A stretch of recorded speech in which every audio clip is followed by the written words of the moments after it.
Hello viewers, welcome to Tech Baby YouTube channel. So এখানে যদি আমি দেখতে পাচ্ছেন, আমি যদি আমার একটা সিক্রেট কোড ডায়াল করি, তারপরে এখানে কল করি, তাহলে দেখতে পারবেন ফোল্ডার এখানে কিন্তু ওপেন হয়ে গেছে। তো এখানে আমি চাইলে কিন্তু আমার যত প্রকার ইমেজ রয়েছে, ফটো রয়েছে, ভিডিও রয়েছে, যত প্রকার ডকুমেন্ট রয়েছে সেগুলো আমি সিক্রেট থাকলে সেগুলো আমি এখানে রাখতে পারবো।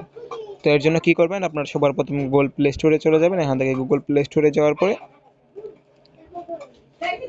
আপনারা এই যে অ্যাপ্লিকেশনটা রয়েছে এটা এখান থেকে ইনস্টল করে নেবেন। তারপরে এখান থেকে এটা ওপেন করবেন। তারপরে এখান থেকে আপনারা ওপেন করে এখান থেকে দেখতে পাচ্ছেন কিছুক্ষণ ওয়েট করতে হবে। ওপেন করে এখানে কিছুক্ষণ এখানে 1122 লিখে সার্চ করলে এখান থেকে ফোন করে যদি, তো তারপরে এখানে আপনারা এই যে ফটো, ইমেজ, ভিডিওর অপশন রয়েছে এগুলোতে ক্লিক করে এখানে আপনারা যদি এই যে উপরের আইকনটা রয়েছে প্লাস আইকন এখানে নিচে রয়েছে এটাতে ক্লিক করে আপনারা এখান থেকে ফটো, ভিডিও আর অনেক কিছু অ্যাড করতে পারবেন। তো আশা করি বুঝতে পেরেছেন। ভিডিওটা যদি ভালো লেগে থাকে তাহলে লাইক করতে পারেন, চ্যানেলে নতুন হলে সাবস্ক্রাইব করতে পারেন। Thank you very much for watching this video. আল্লাহ হাফেজ।